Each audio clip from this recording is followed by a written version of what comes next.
Recently, I posted a video all about the metrics that I use when I'm analyzing investment properties. So if you haven't seen that video yet and you're new to the real estate investing world, you should check that one out first, and it's in the first link in the description below. But today's video is part 2, and I'm going to dive a little bit deeper than the metrics and talk about everything that I look for outside of the standard numbers of what defines a good investment property. Since I became a licensed realtor in 2014, the landscape for investing in Halifax real estate has drastically changed, and it's gotten a lot more difficult to find a good deal in this market. And there's a lot of reasons for why that might be the case, but a couple big ones would be that the prices have exploded with over 50% growth in the last 3 years. The interest rates have more than doubled in the last 2 years, and of course we have the infamous rent cap in our province. But with all that being said, it is still possible to find a good real estate investment in Halifax, but it's not easy. So today I'm going to talk about the 5 main things that I look for when I'm looking at a good investment property.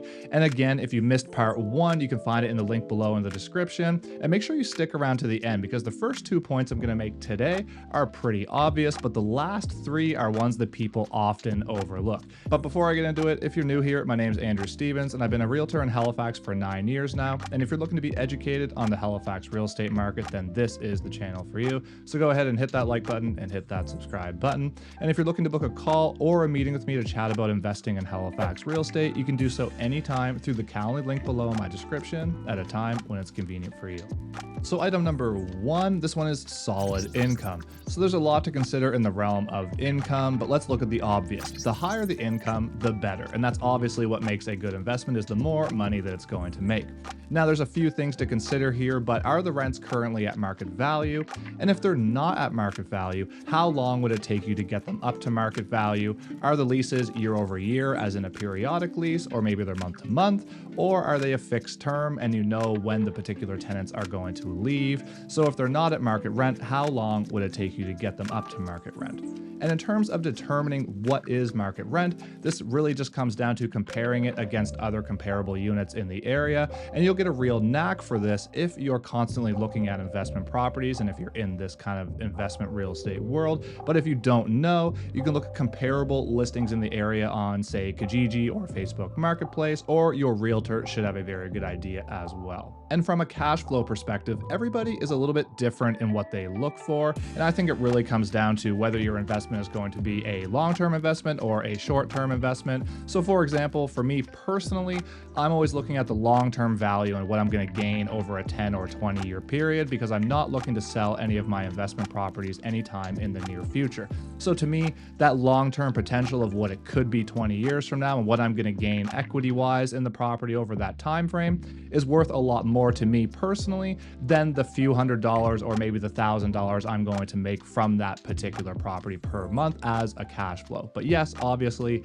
I do want to make some monthly cash flow if possible, but as long as it's breaking even and I'm building equity there and the potential growth for the future is there, then I might overlook some of the monthly cash flow costs. For example, the West End duplex that I showed you in part 1 of this video series, which again you can see in the link down below, that's my West End duplex, and that one makes about $800 per month. And yes, it's obviously great to make that cash flow from that property, but at the end of the day, I care a lot more about what that's going to look like in 10 or 15 years from now, and I'm a lot more excited about that big chunk of money than I am about the $800 coming in per month right now as it sits. So moving on to number 2, and again, this one's pretty obvious. This one is low expenses. Now there's a lot to consider here as well, but something I always look for in any investment property for myself or for a client is that the tenants are paying all of their own utility bills. However, in a lot of the homes in Halifax, they're older homes with older heating systems, and oftentimes this is not possible without some kind of heating system upgrade or a conversion. So what I mean by that is a lot of the older homes in Halifax are heated by oil or natural gas, oftentimes forced air or hot water baseboard, or even worse, radiators. And within these systems, it's really hard to split them up. Oftentimes they just have one furnace and one oil tank, so you can't really split them up evenly between the tenants. That being said, said, some places do indeed have multiple furnaces and multiple oil tanks. It's just not as common. Now, what I would really like to see are two totally separate heating systems and electrical systems, so each tenant is paying their own electricity bill and their own heating bill, which may or may not be electricity. Now, this is not always going to be the same between the two units either, because what if you had an old home in Halifax? Let's say you have an old 2-story home that was heated by oil, forced air, and then maybe those owners previously added a basement unit, and in that basement unit, they added electric baseboard for the heating system. So 2 panels, one is heated by oil, each tenant's paying their own power, and then the lower unit is using electric baseboard. Now, again, this is just an example for you. Now, this is all relative, because if there's only one electrical panel and one heating system for a multi-unit property, let's say it's a 2-unit property in Halifax, for example, then you could just include the utilities in the rent. And what does this mean? This means you could charge more because you're including the utilities. So for example, if you had a unit that would generally rent for $1,800 a month plus utilities, could you then include the utilities and rent it for $2,100 or maybe $2,200 a month? I would say in most cases, this would be true. And in terms of water bills, there's usually only one water line for a property in Halifax, except in some weird cases. So generally speaking, this is going to be the landlord or the owner who's going to be paying the water bills.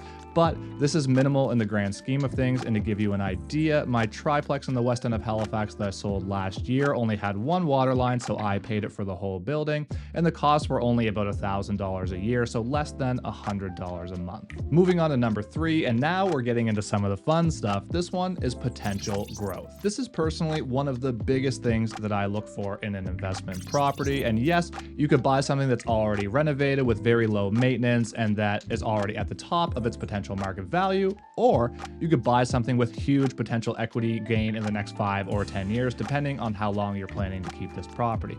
Now, there's a couple things that I look for within this, but number 1 would be, are the units able to be updated to gain more rent every month? And I'm not necessarily talking about a gut job reno or anything like that, but even just doing some very small cosmetic work on the cheap could help you gain another $500, $600, $700, maybe even $1,000 a month of rent when a particular tenant leaves. You could refresh the unit and then put it back out for more rent on the street. And I would suggest that this is a great way to build equity, and this is a great situation to put yourself in down the road. And the second thing that I'm looking for is, can there be units added to this property? So for example, my West End triplex that I sold last year, when I purchased it in 2017, it was actually a duplex. And then I added the basement unit, and that basement unit brought in $1,600 a month of rent. So it was a very, very nice value add to my monthly numbers, but also to the overall value of the property as well. And now in Halifax, with the new secondary suite and backyard suite legislation, this is made a lot easier because it means that you don't necessarily have to jack up a house to add a basement unit or dig down a basement to add another unit as well, or do a major addition. This could be a lot cleaner by doing a backyard suite or a secondary suite. So in general, I'm always looking for properties with a solid situation currently, but if you find something that you could add a unit to, or you could renovate down the road to gain a lot more equity and add value in the property and in the monthly financials, then to me, that is a huge win. All right, so moving on to number 4, and this one is future value.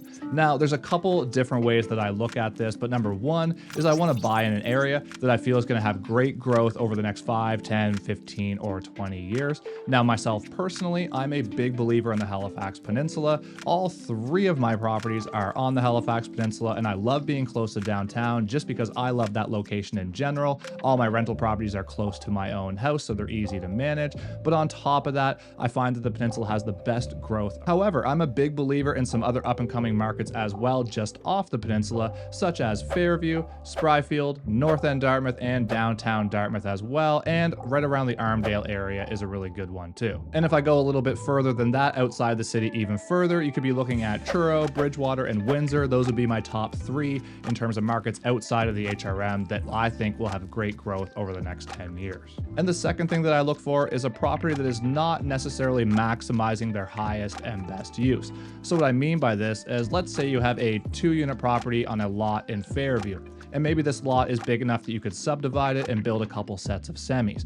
Well, there's a huge potential for value in the future for this. Or maybe you find a set of flats like a 2 or a 3 unit property that's in the corridor zoning in Halifax that could be very prime land for a developer in the near future. Now, even if you yourself are not planning on doing anything to this scale in the future, that's okay. The future value and the potential value of this is still very appealing if you're investing in real estate. And the truth is, it could make a lot of money for you in the future. As an example, I recently sold a home in Halifax that was in the corridor zoning, and the buyer was a developer.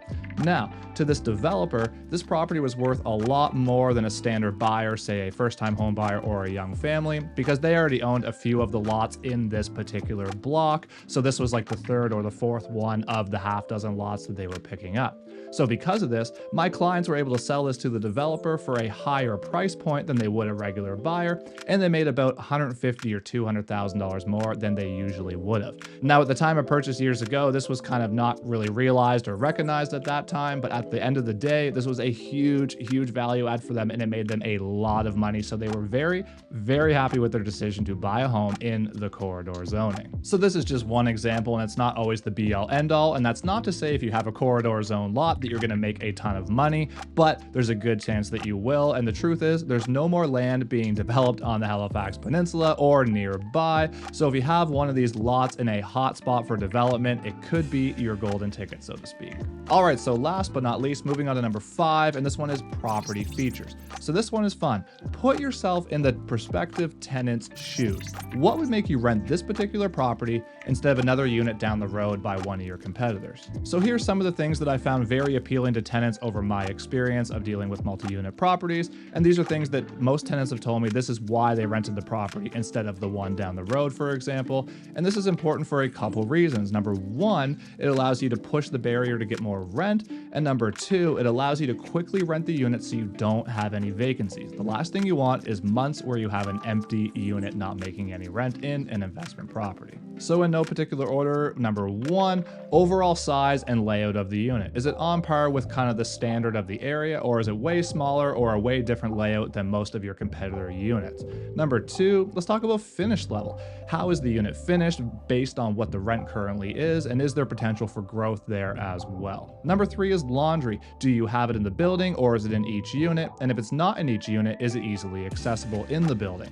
And if you have coin-operated laundry, I would suggest that you might want to look at upgrading to a card system for ease of convenience for the tenants. And better yet, if you have laundry in every unit, that's obviously the best case scenario. Number 4 is parking. Do you have parking? Is it normal in the area to have parking? Or depending on what the walkability of this building is, it might not 100% be necessary. So for example, if you're in central Halifax and there's not a lot of parking down around that area and it's all permitted on the street, well then you should be okay to buy a unit that has no parking. But if you're out in Lower Sackville, far from a bus route, far from amenities, and so on, you're definitely going to want to have parking in your unit. So just keep this in mind when you're looking at potential properties. Number 5 is general location. So aside from the future value and everything else, is this an appealing location to attract tenants that you're going to want to have as your own tenants? And is it close to amenities? Is it close to schools? Is it close to bus routes? All these things should be taken into account.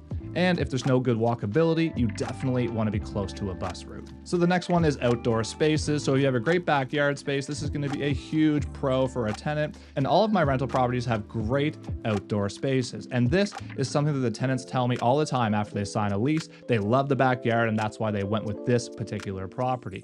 And furthermore, if you allow pets, especially dogs, they're going to see this as a huge bonus to have a yard for the dog to go outside in. And last but not least is a heat pump or an AC unit, depending on the heating situation. And this has become a lot more common in Halifax over the last 5 or 10 years. So a lot of your competitors' units will have these. So you're going to want to make sure you have these as well if it's possible. And on top of that, if the tenants are paying their own utilities, it's going to be a lot cheaper for them to rent a unit with a heat pump, and they all know this at this point. But also, if you have a property that is going to be extremely hot in the summer, AC is a huge bonus for them. Obviously, at the end of the day, money talks, and the numbers and the financials have to make sense for an investment property to work. But these are some of the details that I look for past past the obvious ones of the financials. And in terms of these items that I talked about today, they can have a huge effect on how easy it is to get tenants, how easy it is to push better rent, and how easy it is to manage the particular property as well. So these are all things you should be looking at if you're looking to invest in real estate in the Halifax real estate market. Now, if you're still here watching and you got any value out of this video, all I ask is that you hit that like button and you hit that subscribe button so you don't miss any of my future content, and that'll help push this out to more people like you who may be interested in getting educated on the Halifax real estate market. And if you're still here watching, thank you so much for your support. I really appreciate it, and have a great day.